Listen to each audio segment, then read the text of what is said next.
la historia, como una experta historiadora, rescatar y vindicar a la mujer en el marco de la historia de nuestro país, que está totalmente invisibilizada. Entonces, el caso de la doctora Galeana tiene una gran currícula que francamente hoy queda muy pequeña en su presentación. Y no de embalde la Universidad Nacional Autónoma de México, donde ella tiene un gran trabajo reconocido y quizás falte todavía mucho más por todo lo que ha aportado a la UNAM en esta lucha que le ha caracterizado por visibilizar a las mujeres en la historia de nuestro país. No de embalde ella quedó al frente de la coordinación de uno de los 26 libros, que abarcan esta colección, Los Mexicanos Vistos por Sí Mismos, que ha emprendido la Universidad Nacional Autónoma de México. Este libro que hoy presentaremos, ya tengo que decir que es el segundo que presentamos. Ya presentamos La Sociedad Mexicana y los Derechos Humanos con el doctor Luis de la Barrera, pero el caso de hoy, Géneros Asimétricos y Representaciones y Percepciones del Imaginario Colectivo, que tiene que ver este libro hermosísimo con la encuesta nacional de género que ella coordinó junto con Patricia Vargas, nos muestra una realidad que sí debe preocuparnos para que todos emprendamos, todas sigamos trabajando para que haya los cambios que se requieren y garanticemos una sociedad más equilibrada, una sociedad donde hay una democracia genérica. Es importante destacar que al menos de las personas que fueron consideradas en esta encuesta, sigue pensando que el control sobre su vida y su salud, este es el caso del 52.4 y el 50% respectivamente, señala que todavía hace falta influir más para tener el control sobre su vida, su trabajo, las condiciones de vivienda, de salud y por supuesto su situación financiera. Es importante señalar que como en este libro se nos plantea la percepción, y quiero vindicar simplemente rápido, que el 33.1% siguen siendo planteándose como las dificultades más preponderantes para los hombres y en el caso de las mujeres el 9.7%. El 36.1% de la población femenina percibe que la vida es más difícil para las mujeres, por ejemplo, y de esta proporción el 29.8% se refiere a la opinión respecto a que esta situación la viven los hombres. Si nosotros analizamos cada una de las encuestas, vamos a observar cómo sigue marcada cada una de ellas, cada uno de los estudios del libro, por una gran desigualdad de género. Sigue imperando que la visión más importante de la mujer es ser madre, en una mayoría. Siguen imperando conceptos sexistas, estereotipados respecto de la mujer, tiene que ser bella, sensual, cariñosa, dedicada a la familia. Tenemos todavía la percepción de que las mujeres no necesitan tanto formarse para el trabajo como si los hombres, es decir, sigue todavía imperando de cómo nos vemos a sí mismos las mexicanas y los mexicanos respecto de que el principal proveedor de la familia sigue siendo la mujer. En fin, me parece que hay cuestiones muy importantes que ustedes van a encontrar en el libro. Yo quisiera simplemente, y con esto cerrar mi intervención, porque necesitamos escuchar la exposición del senador Enrique Burgos y por supuesto de la expositora para que nos hable y nos presente una síntesis del libro y pasemos a la etapa de las preguntas que ustedes nos harán llegar en tarjetas. Hoy estamos trabajando mucho en el Senado de la República y el senador Burgos no me dejará mentir respecto a los derechos integrales de las mujeres, todos, visibilizar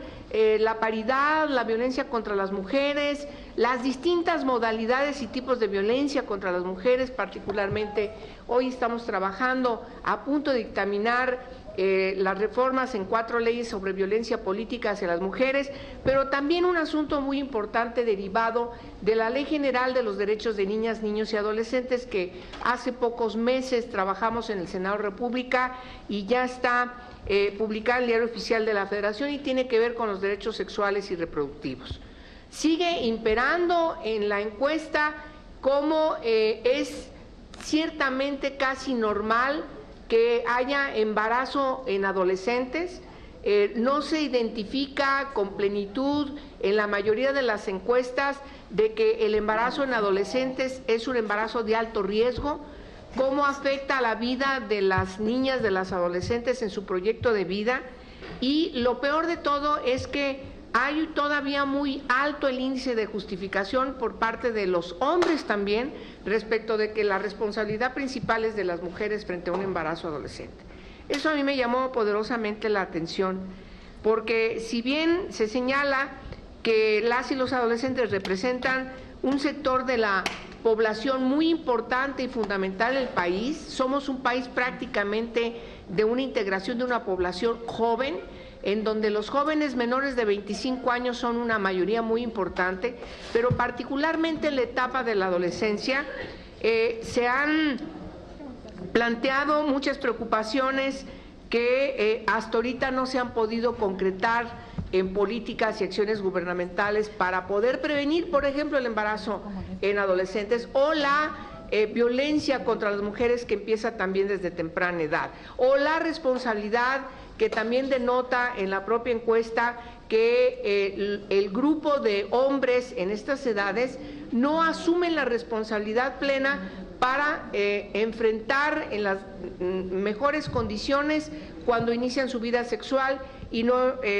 ser objeto de, junto con la chica, de un embarazo. O sea, siempre hemos dicho que la responsabilidad de un embarazo en adolescente no es solamente de la chica, es también del hombre, cualquier edad que tenga el hombre, y sobre todo cuando es una persona adulta con una persona menor de edad tiene una responsabilidad incluso de tipo jurídica. Y entonces lo que más nos preocupa de estas encuestas es de que sigue imperando en el país una gran discriminación contra las mujeres. Vemos, por ejemplo, en el caso de la aceptación o no, cuando una persona joven decide por diversa orientación sexual, también la alta discriminación que sigue imperando, y eso nos parece también muy grave. Yo creo que el trabajo de cada uno de los cuadros y cada uno de los análisis que nos presenta el libro significa no solamente un libro necesario de estudio para quienes están en los espacios de poder, en los espacios de decisión, cualquiera que sea su responsabilidad, no solamente en los ámbitos gubernamentales. Esto lo tiene que leer el papá, la mamá, el maestro, sea de cualquier grado escolar. Se tiene que empezar a tomar cada una de las personas conciencia de la responsabilidad que cada quien tenemos en donde estemos trabajando, cualquiera que sea nuestra vinculación con otras personas, entendiendo que somos un ente social para empezar a cambiar y buscar que la sociedad pueda efectivamente emprender hacia otros estadios. No solamente es, como bien lo señala en la introducción, quienes hacen el prefacio en la introducción del trabajo de la doctora Galeana, que es necesario tomar en cuenta la historia, tomar en cuenta la cultura de todas las generaciones que poco a poco han ido construyendo la sociedad que tenemos, sino fundamentalmente entender que esto también trata de estructuras sociales. Y en ese sentido es el gran mérito de este tomo. De entre los 26, el gran mérito que tiene este tomo tiene que ver precisamente con la parte que habla de la persona, cómo nace en esta dualidad de hombre-mujer, y desde allí se determinan estereotipos sexistas que van en detrimento de cada uno de los sexos. Así como afecta a las niñas, también afecta a los niños. Y desde allí empiezan a construirse los impedimentos en estas estructuras sociales, que sigue perpetuando estructuras sociales denigrantes, discriminatorias, desiguales, que nos llevan a tener la sociedad que tenemos. Entonces, yo les invito, y con esto termino, para que ustedes puedan tener acceso al libro, lo pueden hacer desde internet. Estos trabajos que está haciendo nuestra universidad tienen que ver precisamente con reflejarnos cómo nos vemos a sí mismos a través de estas encuestas, pero sobre todo para llamarnos la atención de qué es lo que tenemos que cambiar, por dónde tenemos que cambiarlo, por dónde tenemos que trabajar, insisto, cada quien donde estemos, para que podamos construir una sociedad, una democracia una estructura totalmente distinta. Es empezar no a tumbar las estructuras, los edificios, sino a entrar en esto que ha llamado la doctora Marcela Lagarde la deconstrucción, hacia dentro de los cambios que tenemos que influir, de los que tenemos que remover, para que dentro de esas estructuras sociales, en esta deconstrucción, podamos construir la sociedad que nos merecemos las y los mexicanos. Esta sociedad ahora, no para el futuro, ni para el futuro inmediato, sino para nuestro presente. Cada día, cada hora, cada minuto, y por supuesto este tipo de trabajos nos ayudan a comprendernos mejor, a entendernos mejor, razonar mejor, que esto no es culpa de nadie, es una cuestión que viene, insisto, de estructuras sociales que hay que deconstruir, y hay que trabajar en culturas distintas desde todas las sociedades diversas que componen nuestro país. Muy bien, pues muchas gracias por estar acompañándonos en esta presentación de este libro, y le cedo la palabra al senador Enrique Burgos, presidente de la Comisión de Puntos Constitucionales del Senado de la República. Por favor, senador.